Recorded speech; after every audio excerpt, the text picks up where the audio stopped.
First snowfall in our life.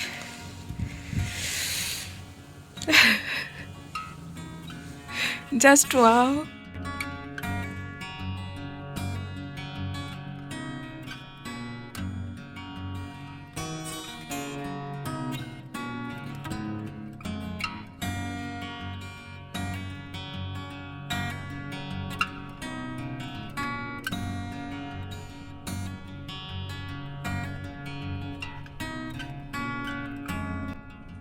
A big welcome to my channel. আশা করি যে যেখানে আছেন সকলে খুব ভালো এবং সুস্থ আছেন।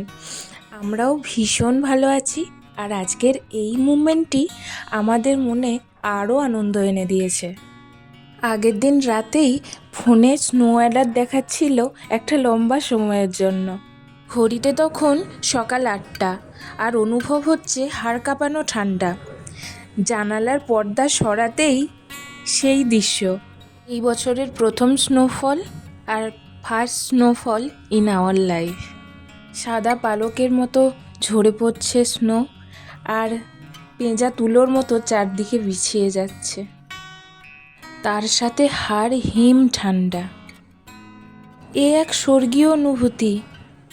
এক্সাইটমেন্টকে আর ঘরের মধ্যে চেপে রাখতে পারছি না, তাই নিজেকে পুরো কভার করে নিয়েছি। জাস্ট গেটের সামনেই দাঁড়াবো, কারণ বাইরে বুঝতেই পারছি প্রচণ্ড ঠান্ডা।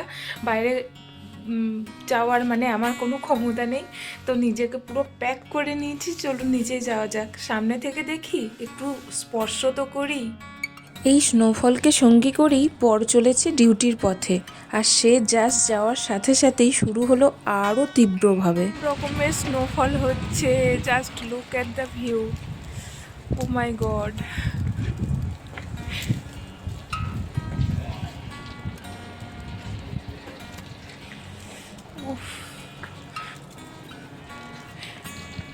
এই দৃশ্যটার জন্য অনেক দিনের, অনেক বছরের অপেক্ষা। অনেক জায়গায় আমরা দৌড়ে যাই জাস্ট এই ভিউটার জন্য। স্বর্গ, স্বর্গ, জাস্ট স্বর্গ। এই দিকটা দেখুন। দিনটি আজীবন স্মরণীয় হয়ে থাকবে আমার জীবনে। হাতটা পুরো কেঁপে যাচ্ছে। এখন না উপর যাওয়া যাক। হাতটার অবস্থা দেখুন, পুরো লাল হয়ে গেছে। যেহেতু টেম্পারেচার এখানে মাইনাসে নেমে যায়, বরফ হয়তো আমরা দেখতে পাই গাড়ির উপর, ঘরের যে শেডগুলো থাকে তার উপর, রাস্তার ধারে অল্প অল্প জমে থাকা বরফের দেখা সকালে উঠে পায়। বাট এইভাবে স্নোফল দেখা চোখের সামনে সত্যিই এক স্বর্গীয় অনুভূতি। আজ কতটা আনন্দিত হয়তো ভাষায়ও প্রকাশ করতে পারবো না।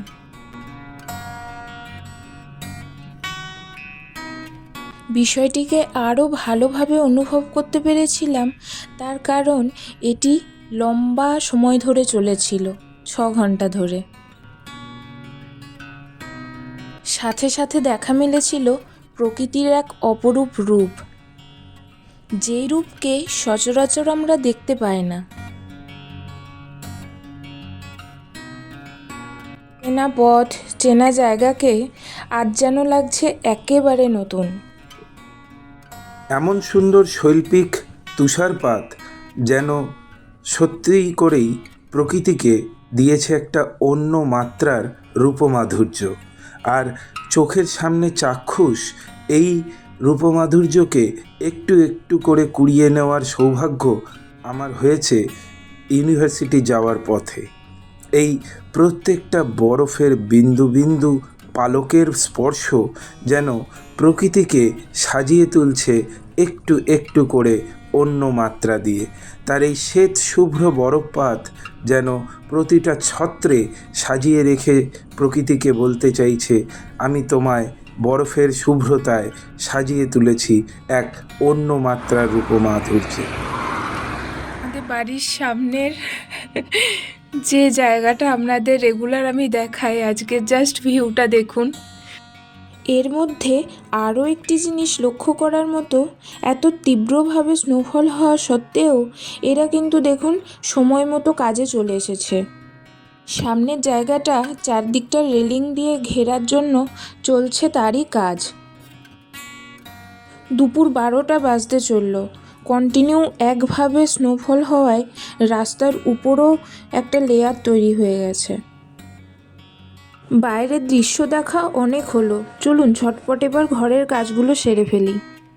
খাওয়া দাওয়া সেরে দুপুর 3টের পর বেরিয়েছি একটু বাইরে। স্নোফল বন্ধ হতেই মেঘাচ্ছন্ন পরিবেশ কাটিয়ে দেখা পাওয়া গেছে ঝলমলে রোদের আলোর। সূর্যের আলোয় চারদিকের বরফ গলে গেলেও রাস্তার ধারের কিছু অংশে বরফ দেখুন স্তূপ আকারে এখনও রয়ে গেছে। প্রকৃতির এই রূপকে চোখের সামনে দেখতে পেয়ে নিজেকে আজকে খুব লাকি ফিল হচ্ছে। আজকের এই ছোট্ট ভিডিওর মাধ্যমে আমার সারা দিনের ভালো লাগা আপনাদের সাথে ভাগ করে নিলাম। আশা করি আজকের ভিডিওটি দেখে আপনাদেরও খুব ভালো লাগবে। আজকের দিনটি আমার কাছে যেন রূপকথা রাজ্যের এক স্বপ্নপুরী, আর আমি সেই রাজ্যের রাজকুমারী।